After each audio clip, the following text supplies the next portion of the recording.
स्वागत है आप सभी का एक बार फिर से मनी गेम क्लासेस में। और आज हम लोग कंटिन्यू कर रहे हैं अपने डी&एफ ब्लॉक को। तो हम लोगों ने कहाँ तक का पढ़ लिया है? हम लोगों ने पढ़ा था कि डीएफ ब्लॉक एलिमेंट क्या होते हैं, 2 लेक्चर पढ़ चुके हैं। आज हम लोग तीसरे लेक्चर पे हैं और मैंने पिछले ही लेक्चर में बता दिया था कि नेक्स्ट लेक्चर जब भी आएगा तो हम लोग बात करेंगे atomic radius and periodic trends की, जिसमें बेसिक बात हमें केवल एटॉमिक रेडियस के बारे में सीखनी है, क्योंकि बाकी सारे के सारे टर्म एटॉमिक रेडियस से ही रिलेट करते हैं।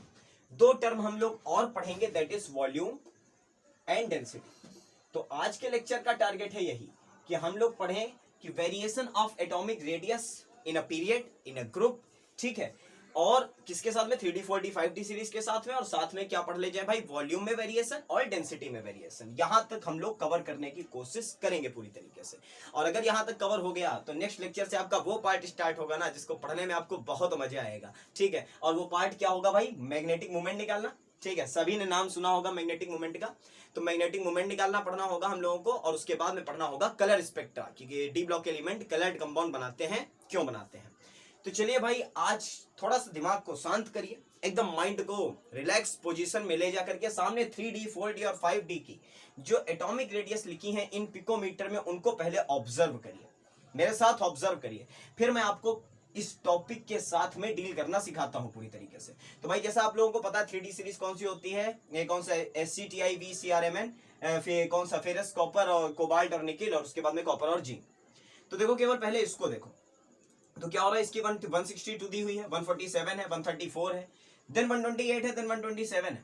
127 के बाद में 126 है, फिर 125 है, फिर 124 है, और फिर से बढ़ गई 128 हुई, और फिर से थोड़ी सी और बढ़ी और 134 हो गई।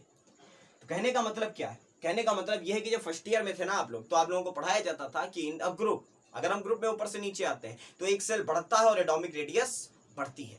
जब हम लेफ्ट से राइट जाते हैं तो क्या बढ़ता है? तो अट्रैक्शन फोर्स बढ़ता है न्यूक्लियस और इलेक्ट्रॉन्स के बीच का, ठीक है, जिसे हम लोग क्या कहते थे? इफेक्टिव न्यूक्लियर चार्ज कहते थे, ENA, इफेक्टिव न्यूक्लियर चार्ज, यही तो कहते थे। तो इफेक्टिव न्यूक्लियर चार्ज बढ़ता है, जिसकी वजह से एटॉमिक रेडियस क्या हो जाती है? छोटी हो जाती है। तो देखो ये पैटर्न जो है ना, कि सबसे पहले क्या हुई, देखो कुछ दूरी तक घटी, 5वें एलिमेंट तक गए हैं, यहां तक गए, वहां तक घटी है। और उसके बाद में क्या हो गई? उसके बाद में थोड़ी देर के लिए कांस्टेंट हुई, 126, 125, 124, ठीक है। देखो कांस्टेंट है अप्रॉक्स 134, 134, 135, 135। तो देखो शुरुआत में क्या हुई? शुरुआत में तो घटी है, फिर कांस्टेंट हुई, और जब लास्ट के 2 एलिमेंट पे पहुंचे, कॉपर जिंक में देखो बढ़ी है, AgCd में देखो बढ़ रही, ठीक है, AuHg में देखो बढ़ रही है, ठीक है। तो हम लोगों ने एक पैटर्न जो पढ़ा था ना कि लेफ्ट से राइट जाने पर एटॉमिक रेडियस घटेगी, बिकॉज इफेक्टिव न्यूक्लियर चार्ज क्या होगा? बिकॉज इफेक्टिव न्यूक्लियर चार्ज बढ़ेगा। वो थोड़ा सा यहां पर डावाडोल होता नजर आ रहा है, तो बस इसी को समझना है। अच्छा चलो, ग्रुप की बात हो गई, ये तो हुई पीरियड की बात कि लेफ्ट से राइट जा रहे हैं तो क्या वेरिएशन है। अब जरा ग्रुप की बात करो तो अलोंग द ग्रुप देखो 162 थी, उसके बाद 180 हुई, 187 हुई, बिल्कुल जो हम लोगों ने पढ़ा था कि इन अ ग्रुप अगर हम नीचे जाते हैं तो एटॉमिक रेडियस क्या होती है? बढ़ती है। देखो पहले वाले में देखो 3 थे, कौन सी? D1 सीरीज में बिल्कुल सही बैठ रहा है। फिर देखो 147 थी, 160 हुई, बढ़ी है। 160 के बाद जस्ट 159 कांस्टेंट, ठीक है। 160 और 159 में 1 पिकोमीटर का फर्क है, तो उसको आप अप्रोक्सीमेट कांस्टेंट मान सकते हो ना। सिमिलरली देखो 135 थी, 146 हुई, सही है, पैटर्न बढ़ रही है। 146 के बाद 146, फिर से कांस्टेंट, यही गेम सीखना है आपको। फिर देखो 128 थी, 139 हुई, 130 के 9 के बाद में 139, ठीक है, यहां पर भी कांस्टेंट चल रही, यहां से यहां तक तो बढ़ी है, फिर कांस्टेंट है। उसके बाद में अगर आए तो यहां पर देखो बढ़ी, फिर से लगभग कांस्टेंट, फिर से लगभग कांस्टेंट, फिर से लगभग constant, approx constant, exact constant, exact constant, ठीक है। तो ये जो वेरिएशन है 3D 4D और 5D सीरीज में, उसे आपको समझना है। तो आप समझ चुके होंगे कि आज का टॉपिक थोड़ा सा कॉम्प्लिकेटेड और थोड़ा सा इंटरेस्टिंग होने वाला है। तो दिमाग शांत करके बैठ जाओ मेरे साथ और शुरू करते हैं इस टॉपिक को। शुरू यहां से करेंगे कि हमें पता है कि जब हम लेफ्ट से जाते हैं किस साइड में? राइट साइड, तो क्या बढ़ता है? Effective nuclear charge. Effective nuclear charge बढ़ता है क्योंकि नंबर ऑफ प्रोटॉन और नंबर ऑफ इलेक्ट्रॉन्स की संख्या बढ़ती है। और जब ऐसा होता है तो न्यूक्लियस में प्रोटॉन बढ़ते हैं और बाहर की ऑर्बिट में इलेक्ट्रॉन बढ़ते हैं। तो इनके बीच में क्या लगता है? इनके बीच में अट्रैक्शन लगता है, ठीक है। इनके बीच में क्या लगता है? अट्रैक्शन लगता है। और जब अट्रैक्शन लगता है तो जो ऑर्बिट होती है वो टुवर्ड्स खींच जाती है किसके? न्यूक्लियस के। और एटम क्या होने लगता है? छोटा होने लगता है। यही तो पढ़ा। अब यहां पर क्या खास है? यहां पर खास ये है कि आपको शायद एक टर्म पता हो जिसको कहते थे शील्डिंग इफेक्ट। शील्डिंग इफेक्ट या क्या कहते थे, स्क्रीनिंग, शील्डिंग इफेक्ट और स्क्रीनिंग इफेक्ट। पहले तो इसकी डिफिनीशन पढ़ते हैं कि ये शील्डिंग या स्क्रीनिंग होती क्या है। तो शील्डिंग या स्क्रीनिंग इफेक्ट ये होता है कि जो इनर ऑर्बिटल के इलेक्ट्रॉन्स हैं, आप लोग खुद ही सोचो, एक चीज बनाता हूं, थोड़ा साइड में जगह आज बोर्ड पे कमी पड़ेगी क्योंकि तीनों सीरीज लिखी है, यहां पे जगह है, बस यहीं पे समझ लो, ठीक है। कि हमारे पास में क्या हो, एक ये ऑर्बिट हो और एक ये ऑर्बिट हो, और बीच में कहीं न्यूक्लियस होगा, बिल्कुल जहां जाहिर सी बात है कहीं पर न्यूक्लियस होगा। अच्छा, यहाँ पे मान लेते हैं कुछ इलेक्ट्रॉन है और यहाँ पे कुछ इलेक्ट्रॉन है, तो ये न्यूक्लियस इन पर भी अट्रैक्शन लगाता होगा और उन पर भी अट्रैक्शन लगाता होगा, यानी आउटर मोस्ट पे भी अट्रैक्शन लगता होगा और इनर इलेक्ट्रॉन्स पे भी अट्रैक्शन लगता होगा। अब आप लोग एक बात बताओ, क्या इनर इलेक्ट्रॉन्स का इन आउटर मोस्ट इलेक्ट्रॉन पे रिपल्सन नहीं लगता होगा? जाहिर सी बात है यार, सेम चार्ज है, रिपल करेगा एक दूसरे को। तो अगर रिपल करता होगा तो क्या करता होगा, जो न्यूक्लियस है ना, न्यूक्लियस के अट्रैक्शन फोर्स से बाहर वाली ऑर्बिट के इलेक्ट्रॉन को बचाते हैं। कौन बचाते हैं? अंदर वाले इलेक्ट्रॉन बचाते हैं। बचाने का मतलब समझते हो, ढाल बन जाते हैं, और ढाल बनने का मतलब इसे कहा जाता है शील्डिंग इफेक्ट, ठीक है। इसीलिए इसे क्या कहते हैं, शील्डिंग इफेक्ट कहते हैं कि इफेक्टिव न्यूक्लियर चार्ज बढ़ तो रहा है, इफेक्टिव न्यूक्लियर चार्ज बढ़ तो रहा है, लेकिन क्या होता है, लेकिन जब इलेक्ट्रॉन्स इनर ऑर्बिटल में आने लगते हैं तो वो बाहर वाले इलेक्ट्रॉन्स को बचाने लगते हैं, ठीक है। किससे बचाने लगते हैं? न्यूक्लियस के अट्रैक्शन फोर्स से बचाने लगते हैं। और जब ऐसा होता है तो एटम श्रिंक होना बंद हो जाता है। अब आपके दिमाग में एक क्वेश्चन आएगा कि सर जब एस और पी पढ़ा तब तो नहीं पढ़ा ये, और जब डी आया तो आपने पढ़ाना शुरू कर दिया कि स्क्रीनिंग इफेक्ट लगेगा। वहां पर भी तो 6 एलिमेंट थे, ठीक है। पूरा टॉपिक गेम बना के जाऊंगा आज आपका, इसलिए बहुत ध्यान से देखो। आपके दिमाग में क्वेश्चन आएगा कि जब हम लोगों ने कहां से पढ़ा, जब हम लोगों ने P1 से लेकर के P6 तक की सीरीज पढ़ी, तब हम लोगों ने नहीं कहा कि शील्डिंग इफेक्ट या स्क्रीनिंग लगेगा। लेकिन जब हम लोग डी पढ़ रहे हैं तो हम लोग कह रहे हैं नहीं, शील्डिंग इफेक्ट वर्क करेगा। तो इसका रीजन क्या है? देखो, दो बातें होती हैं। एक बात को ध्यान से सुनो, मेरी आराम से सुनो, कि मैं कहूं कि एक इलेक्ट्रॉन है जो सेम ऑर्बिट में है, मतलब जिस प्लेस पे आप हो उसी प्लेस पे जस्ट वो है, ठीक। और एक इलेक्ट्रॉन है जो पीछे वाली ऑर्बिट में है, ठीक। एक इलेक्ट्रॉन है जो पीछे वाली ऑर्बिट में है। तो जो पीछे वाली ऑर्बिट का इलेक्ट्रॉन है वो आपको ज्यादा शील्ड कर सकता है, जो आपके साथ बैठा भैया आपको ज्यादा शील्ड करेगा। सुनिए बात को ध्यान से, समझने की कोशिश करो। मान लो यहां पर मैंने 2 इलेक्ट्रॉन बनाए हैं, तो ये दोनों इलेक्ट्रॉन एक दूसरे को अच्छा शील्ड करेंगे, या ये दोनों इलेक्ट्रॉन इन दोनों को अच्छा शील्ड करेंगे? तो आपके दिमाग में साफ जवाब आएगा कि सर ये न्यूक्लियस के ज्यादा पास है, ये न्यूक्लियस के पास है, ये न्यूक्लियस के इफेक्ट को पहले सहते हैं, और अगर ये न्यूक्लियस के इफेक्ट को पहले अपने ऊपर लेते हैं तो ये बहुत बढ़िया शील्ड करेंगे इस वाले इलेक्ट्रॉन का इसके कंपैरिजन में। समझे बात को? यानी कि यहां पर जितने भी इलेक्ट्रॉन हैं वो सारे के सारे हर एक इलेक्ट्रॉन को शील्ड करने के लिए काम कर रहे हैं। तो जब हम लोग P1 P2 P3 भरते थे ना, तो सेम ऑर्बिट में इलेक्ट्रॉन जाता था भाई, P में ही 1, P में ही 2, P में ही 3, P में ही 6। लेकिन डी ऑर्बिट के साथ ऐसा नहीं है।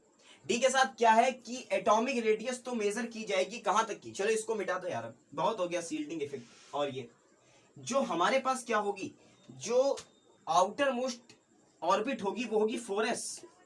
3D के साथ यही तो बढ़िया बात है कि 4s हो गया आउटर मोस्ट। तो अगर एटॉमिक रेडियस देखनी है तो देखेंगे हम लोग कहां से, एटम से लेकर के कहां तक, 4s तक।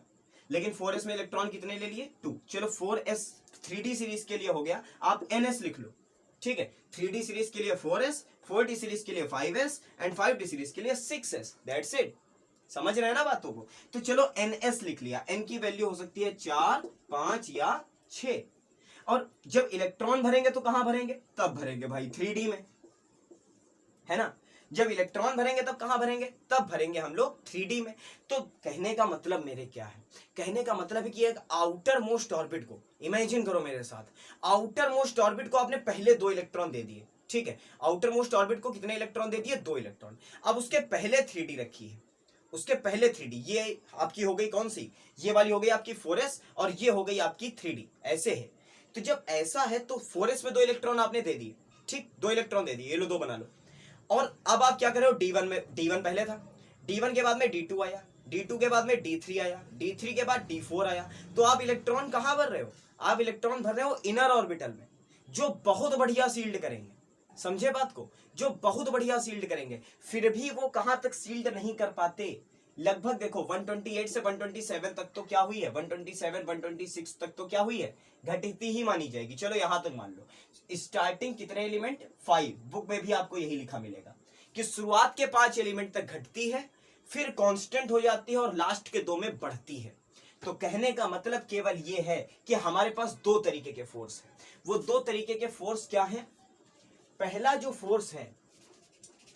फोर्स है वो है अट्रैक्शन। वो क्या है? अट्रैक्शन। किसका अट्रैक्शन? न्यूक्लियस का और इलेक्ट्रॉन्स का। और दूसरा जो इफेक्ट है वो क्या है? शील्डिंग। या अट्रैक्शन को क्या लिख लो? Effective nuclear charge.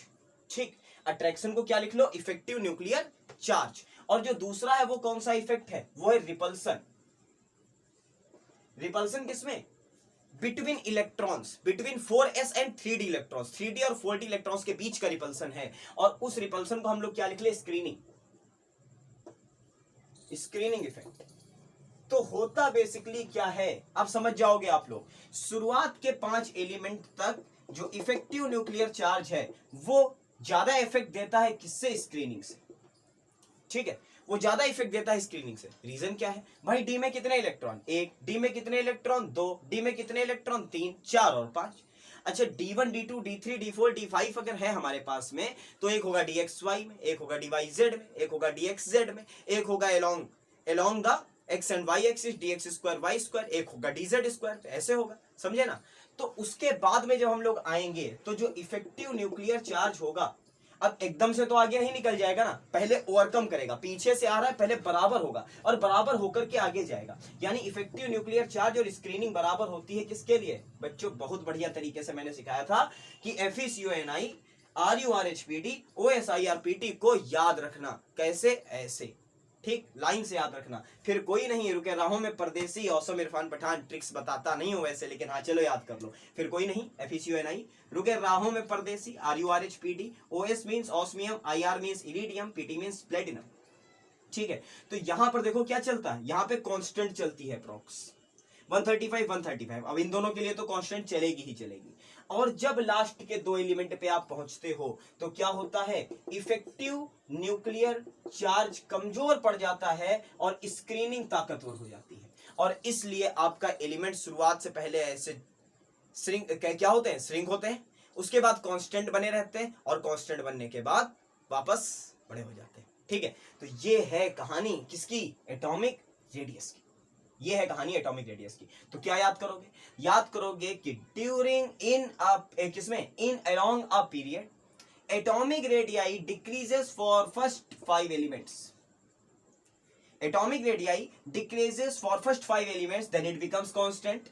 उसके बाद ये क्या हो जाती है? देन इट बिकम्स, क्या लिखो? Approx constant. बिल्कुल कांस्टेंट नहीं होती, it becomes approx constant because effective nuclear charge and screening effect दोनों के दोनों लगभग बराबर इफेक्ट दिखा रहे होते हैं। और for last 2 element atomic radii क्या हो जाती है बच्चों? इंक्रीज हो जाती है, क्योंकि इफेक्टिव न्यूक्लियर चार्ज कमजोर पड़ जाता है और स्क्रीनिंग ताकतवर हो जाती है। अब स्क्रीनिंग के बाद यहां क्यों कर रहे थे ये आपको शायद क्लियर हो गया होगा कि हम लोग इलेक्ट्रॉन्स भरते हैं 3D में और वो स्क्रीनिंग यानी कि शील्ड करता है किसको? 4s को। ठीक है, वो किसको करता है? 4s को। यानी कि हमारे पास बाहरी ऑर्बिट भरी हुई होती है और हम लोग इनर ऑर्बिट में इलेक्ट्रॉन भर भर के शील्डिंग करा देते हैं। इसलिए यहां पर शील्डिंग इफेक्ट को हम लोग इग्नोर नहीं कर सकते। अगर अब मैं आपसे कहूं कि D1 और D2 ये हैं, तो D2 में जो 2 इलेक्ट्रॉन है भाई, D2 में जो 2 इलेक्ट्रॉन है वो क्या एक दूसरे को बढ़िया शील्ड करेंगे? तो आपका जवाब नो होगा। ठीक है, क्योंकि पहला वाला भी D1 में है, दूसरा वाला भी D2 में है। तो 3D को स्क्रीन करने का काम कौन कर रहा होगा? इसको कर रहा होगा 2p6। इसके पीछे वाली इसकी स्क्रीनिंग करने का काम कर रही होगी। तो अब आप कहोगे सर 2p6 की बात क्यों नहीं आई? क्योंकि 2p6 तक तो सबके लिए सेम है ना इलेक्ट्रॉनिक कन्फिग्रेशन। भाई ऑर्गन तक तो सबके लिए इलेक्ट्रॉनिक कन्फिग्रेशन सेम है। तो जैसा ऑर्गन तक की इलेक्ट्रॉनिक कन्फिग्रेशन इसके लिए शील्डिंग दिखा रही है, सेम इसके लिए दिखा रही है और सेम Zn के लिए दिखा रही है। इफेक्ट कौन कर रहा है? इफेक्ट बच्चों केवल कौन कर रहा है? 3D। अब शायद सब कुछ क्लियर हो गया होगा। ठीक है भाई, 1s1 1s2 से चले और 2p6 तक गए, ठीक है 2p6 तक हम गए, उसके बाद 3s2 आए, सॉरी 3p6 तक गए, कहां तक गए 3p6 तक गए, देन हम पहुंचे 4s2 पर और फिर हम आए 3d में, है ना, यही तो हुआ। तो 3p6 तक तो सबको सबकी इलेक्ट्रॉनिक कॉन्फ़िगरेशन सेम थी, तो जितना इसके लिए शील्डिंग था उन सारे इलेक्ट्रॉन्स का, उतना ही इसके लिए शील्डिंग था उन सारे इलेक्ट्रॉन्स का, समझे बात को। इसलिए इफेक्ट कौन कर रहा था, केवल 3d कर रहा था। चलो भाई, पीरियड की बात खत्म हुई, अब ग्रुप की बात पर आते हैं। तो हम लोगों ने क्या पढ़ा था कि जब ग्रुप में ऊपर से नीचे आएंगे तो एटॉमिक रेडियस क्या होती है, इंक्रीज होती है, और हम लोगों ने देखा कि 3d से 4d के लिए ये बात सही भी है। अगर हम लोग 3d से 4d में ऊपर से नीचे उतर रहे हैं तो हमें एटॉमिक रेडियस में इंक्रीमेंट दिखाई दे रहा है, लेकिन जब हम 4d से 5d में जा रहे हैं तो इस पेयर को छोड़कर, ठीक है, लेंथेनम वाले पेयर को छोड़कर बाकी सब जगह देखो कांस्टेंट है। अब इसका रीजन क्या है, चलो ये तो समझ में आ गया। 187 के बाद 159, देखो पांचवें तक 137 तक घटी, फिर कांस्टेंट हो गई 135 135, और लास्ट के 2 या 3 एलिमेंट के लिए क्या हो गई, थोड़ी सी इंक्रीज हो गई। ये बात तो समझ में आ गई, शील्डिंग इफेक्ट का काम है ये। यहां तक शील्डिंग इफेक्ट बहुत अच्छा नहीं लग रहा था, यहां से शील्डिंग इफेक्ट आया बराबर में और ओवरकम कर गया किसको, इफेक्टिव न्यूक्लियर चार्ज को। अब ये क्या गेम है कि ऊपर से नीचे आने पर भी नहीं बढ़ रही, तो इसका रीजन है लेंथेनाइट कंट्रैक्शन, लेंथेनाइट कंट्रैक्शन, और इसको मैं तभी पढ़ाऊंगा जब मैं आपको एफ सीरीज पढ़ा रहा हूंगा, ठीक है। तो अभी के लिए आपको क्या याद करना है, अभी के लिए चलो पहले इसका स्क्रीनशॉट लो यार, बहुत देर हो गई। अभी के लिए आपको जो बातें याद करनी है वो मैं अब इस सबको हटा रहा हूं, आप स्क्रीनशॉट ले लो, मैं 2 सेकंड दे रहा हूं, 3 सेकंड आपको, ठीक है, और उसके बाद में हम लोग क्या करते हैं, आगे बढ़ते हैं। तो अभी के लिए आपको याद करना है जो जो मैं अब इस बोर्ड पर लिख रहा हूं। अब आप इस पॉइंट को अपने दिमाग में बना लो कि जब भी हम लोग लेंथेनाइट कंट्रैक्शन नाम का टॉपिक पढ़ेंगे, और अगर मैं ना बताऊं कि 4d से 5d में जाने पर एटॉमिक रेडियस क्यों नहीं बढ़ी, तुरंत कमेंट बॉक्स भर देना कि सर भूल गया, ठीक है। वैसे मैं भूलूंगा नहीं, लेंथेनाइट कंट्रैक्शन क्योंकि ये एक अलग टॉपिक है और इसको अलग से समझना पड़ेगा, और साफ मैंने बताया था जब मैं पढ़ा रहा था कि लेंथेनाइट के बाद में, ठीक है, यहां से 14 एलिमेंट आगे लेंथेनाइट सीरीज के जाते हैं और उसके बाद में ये सीरीज आती है, तो कुछ ना कुछ तो इफेक्ट वो 14 भी डालेंगे ना यहाँ पर, बस इसीलिए हमें इसको थोड़ा सा क्या करना पड़ेगा, डिले करना पड़ेगा। और ये केमिस्ट्री की एक हल्का सा क्या है, हल्की सी बात है कि जब तक आपको सारे टॉपिक नहीं आते होते तब तक आप एक दूसरे टॉपिक को रिलेट नहीं कर सकते। जब आपको सब कुछ आ जाएगा तब आप जब पूरा चैप्टर पढ़ लोगे तो सब कुछ आसान हो जाएगा। लेकिन फिर वही बात है कि जब भी कोई नई बात आती है ना आपके सामने, तो उसको सीखने की कोशिश करो। ये मत सोचो कि ये तो लेंथेनाइट कंट्रैक्शन है, चलो पहले इसको, पहले जितना पढ़ाया जा रहा है उसको पढ़ लो, और उसके बाद जब चैप्टर खत्म होगा तो 100% आपके सारे डाउट खत्म हो जाएंगे। तो आपको क्या पढ़ना है, आपको पढ़ना है अलोंग द पीरियड। पीरियड में क्या होता है, ठीक, अगर हम लोग पीरियड का मतलब कैसे जा रहे हैं, left to right, left to right, तो एटॉमिक रेडियस क्या होती है, एटॉमिक रेडियस क्या होती है, डिक्रीज होती है।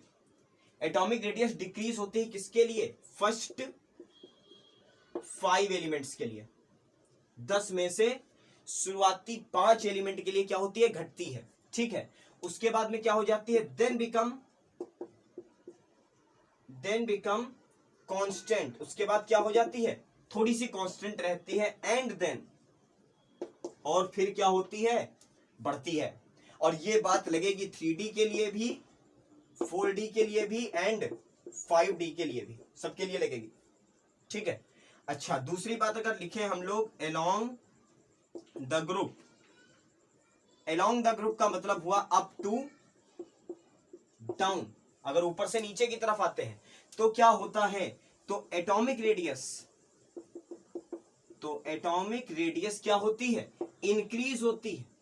इंक्रीज होती है किसमें, 3D टू 4D सीरीज में उतरने पर। अगर 3D से 4D में गए हो ऊपर से नीचे तो एटॉमिक रेडियस बढ़ेगी, ठीक है। और एटॉमिक रेडियस क्या हो जाती है, कांस्टेंट हो जाती है 4D से 5D में, ठीक। ऊपर से नीचे अगर 4D से 5D में उतरोगे तो कोई अंतर नहीं पड़ेगा। इसका केवल एक एक्सेप्शन है, Y एंड L। ये यहां पर क्या होती है, अगर यहां पर आते हैं तो एटॉमिक रेडियस क्या हो जाती है भाई, इंक्रीज हो जाती है। ये बात है एटॉमिक रेडियस की, नोट कर लो।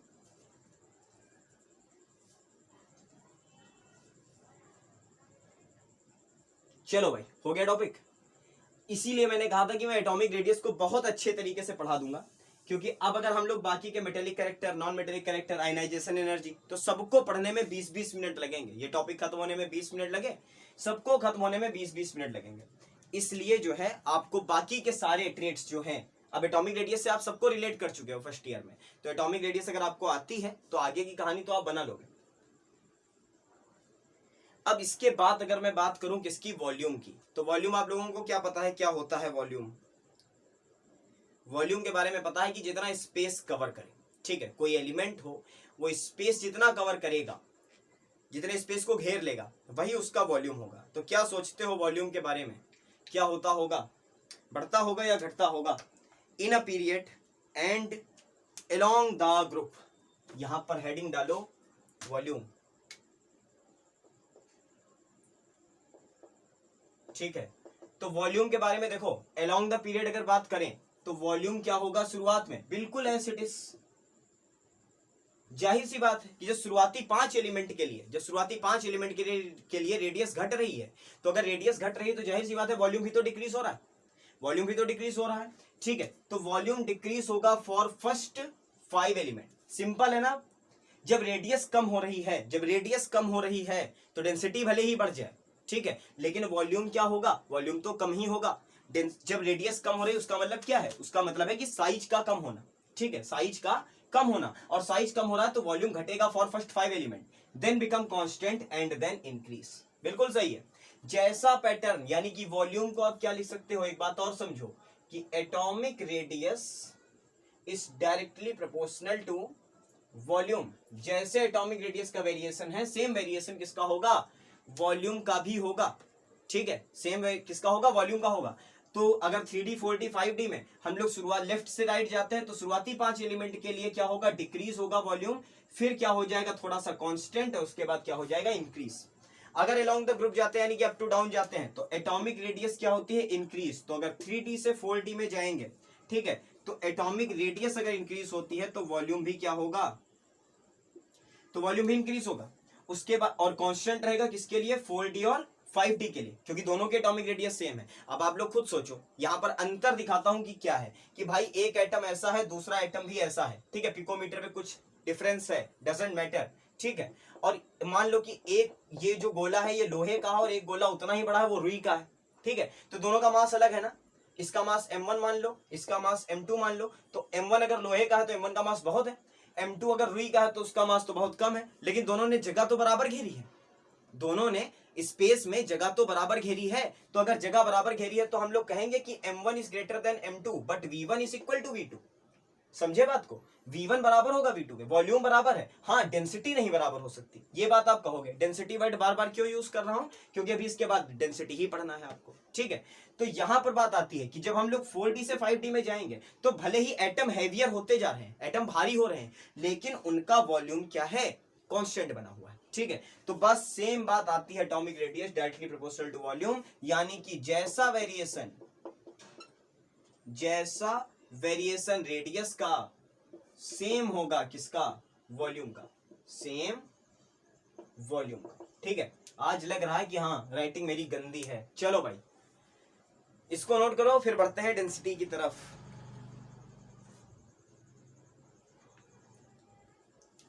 ठीक है, नोट हो गया?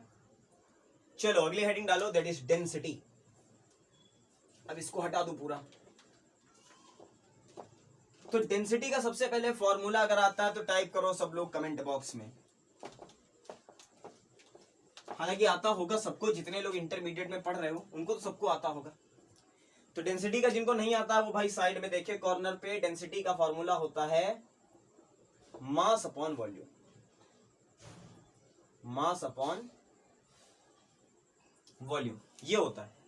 तो अब खेल हुआ शुरू कि जब लेफ्ट टू राइट जाएंगे तो एक इलेक्ट्रॉन एक प्रोटॉन बढ़ता है, हमें पता है, ठीक है। और जब लेफ्ट टू राइट जाएंगे तो वॉल्यूम शुरुआत में तो घटेगा, इसीलिए वॉल्यूम पढ़ना जरूरी था।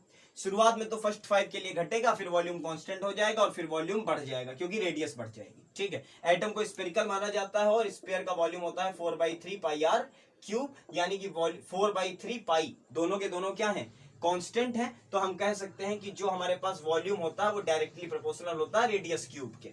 ठीक, जो वॉल्यूम होता है वो डायरेक्टली प्रोपोर्शनल होता है किसके? रेडियस के क्यूब के, ये कह सकते हैं ना। ठीक है, तो वॉल्यूम में जैसा वेरिएशन होगा और मास में जैसा वेरिएशन होगा, उन दोनों की रिस्पेक्ट में हमें देखना पड़ेगा कि डेंसिटी का वेरिएशन कैसा है। तो चलो भाई एक बात करते हैं हम लोग, अलोंग, हेडिंग डालो भाई, along the period, along the period. तो अगर पीरियड के अलोंग हम लोग बात करें तो क्या होगी डेंसिटी? तो डेंसिटी क्या होगी? डेंसिटी जो होगी वो पहले क्या होगी भाई? रेडियस देखो घट रही है, शुरुआती 5 एलिमेंट के लिए रेडियस घट रही है। समझना बात को, बहुत अच्छे से समझना इस पॉइंट को मेरे। ठीक है, शुरुआती 5 के लिए रेडियस घट रही है, यानी वॉल्यूम भी घट रहा है, यानी कि वॉल्यूम भी घट रहा है। वॉल्यूम डेंसिटी के इनवर्स प्रोपोर्शन में, यानी कि अगर वॉल्यूम घटा तो डेंसिटी बढ़ेगी, वॉल्यूम घटा तो डेंसिटी बढ़ेगी, यानी कि डेंसिटी क्या होगी बच्चों? इंक्रीज होगी फॉर फर्स्ट 5 एलिमेंट। रुक जाओ जरा सा, 5 के बाद क्या होगा? 5 के बाद आप कहोगे सर रेडियस हल्का सा क्या हो जाती है? वेरिएट करना बंद कर देती है 1-2 एलिमेंट के लिए, 2 या 3 एलिमेंट के लिए रेडियस का वेरिएशन रुकता है, यही तो कहोगे।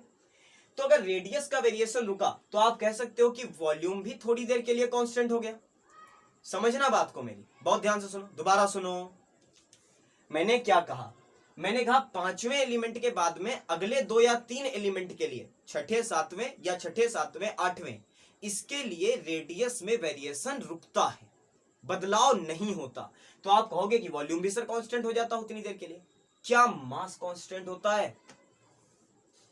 क्या मास कांस्टेंट होता है? कहोगे नहीं सर, अगर हम लोग लेफ्ट टू राइट गए तो एक प्रोटॉन एक इलेक्ट्रॉन तो बढ़ा, एक इलेक्ट्रॉन को छोड़ दो एक प्रोटॉन तो बढ़ा, एक प्रोटॉन तो बढ़ा है ना। तो अगर एक प्रोटॉन बढ़ा तो क्या मास कांस्टेंट है? नहीं कांस्टेंट है, यानी कि डेंसिटी इंक्रीज होगी कितने तक, कहां तक इंक्रीज होगी? अप्रोक्स 8 एलिमेंट, शुरुआती 8 एलिमेंट्स तक क्या होगी? इंक्रीज होगी, एंड देन क्या हो जाएगी? डिक्रीज हो जाएगी। ठीक है, क्या 8 की जगह कर लो 7 to 8। ठीक, अप्रोक्स 7 to 8, क्योंकि वो डिपेंड करेगा ना कि 2 पे कांस्टेंट है या 3 पे कांस्टेंट रही है। तो 7 से 8 तक के लिए क्या होती रहेगी? डेंसिटी हल्का हल्का इंक्रीज होती रहेगी, भले ही बहुत कम वेरिएशन हो, ठीक है, लेकिन इंक्रीज होगी, क्योंकि आप मास को कांस्टेंट नहीं कर पा रहे हो। ठीक है, वॉल्यूम को तो कांस्टेंट कर ले गए आप, क्योंकि 135 थी, अगली भी 135 थी, तो दोनों का वॉल्यूम सेम था। ठीक है, लेकिन दोनों का वॉल्यूम सेम होने के बाद इस वाले में अगर यहां पर थे, इस वाले में अगर थे, तो वहां पर मास कम था और यहां पर मास ज्यादा था, तो हल्का सा तो वेरिएट कर जाएगी, हो बिल्कुल परफेक्ट कांस्टेंट नहीं आ सकती। और उसके बाद क्या हो जाएगी? Then decrease. क्यों? क्योंकि रेडियस क्या हो रही है? लास्ट के 2 के लिए रेडियस बढ़ रही है। तो रेडियस कहां तक होगी भाई? 7 से 8 तक अगर बात करी तो हम लोग कह सकते हैं लास्ट 2 और 3 एलिमेंट, लास्ट के 2 या 3 एलिमेंट के लिए क्या होगी? डेंसिटी डिक्रीज होगी। समझ में आई बात? समझ में आई? शुरुआत में इंक्रीज होगी, शुरुआती 5 के लिए तो कोई भी हमारे दिमाग में वही नहीं था कि रेडियस घट रही है वॉल्यूम बढ़ेगा, बात खत्म। फिर रेडियस कांस्टेंट हो गई लेकिन मास कांस्टेंट नहीं हुआ, इसलिए शुरुआती 7 से 8 तक डेंसिटी इंक्रीज होगी। उसके बाद में क्या होता है? उसके बाद में एटॉमिक रेडियस बढ़ती है। ठीक, 7वें के बाद या तो 8वें में 8वीं 9वीं 10वीं बढ़ेगी, या फिर 8 तक कांस्टेंट है तो 9th और 10th तो 100% इंक्रीज होगा। तो वहां पर क्या होगी? लास्ट 2 और 3 एलिमेंट के लिए रेडियस इंक्रीज होगी, वॉल्यूम इंक्रीज होगा, डेंसिटी डिक्रीज होगी। क्लियर है ना? चलिए आगे बढ़ते हैं। Along the period, sorry along the group, same बात है। अलोंग द ग्रुप क्या होता है? 3D से 4D में आते हैं हम लोग। ठीक है, 3D से 4D में आते हैं और फिर 4D से 5D में जाते हैं। चलो यही तो करते हैं, 3D से 4D में आते हैं, 4D से 5D में जाते हैं। ठीक है, हमें पता है कि यहां पर रेडियस क्या होती है? इंक्रीज होती है, और यहां पर रेडियस अप्रोक्स क्या रहती है? कांस्टेंट रहती है। लेकिन यहां पे बातों को समझना थोड़ा सा आसान है, क्योंकि इन दोनों ही केसों में, चाहे आप 3D से 4D में जाओ, चाहे आप 4D से 5D में जाओ, डेंसिटी आपकी बढ़ेगी। डेंसिटी क्या होगी आपकी? बढ़ेगी ही बढ़ेगी, 100% बढ़ेगी। कहोगे सर रेडियस बढ़ रही है फिर भी डेंसिटी क्यों बढ़ गई? रेडियस तो बढ़ रही थी ना, 3D से 4D में रेडियस बढ़ रही थी, लेकिन रेडियस उतनी नहीं बढ़ रही है जितने क्या बढ़ रहे हैं? जितना इसका एटॉमिक मास बढ़ रहा है।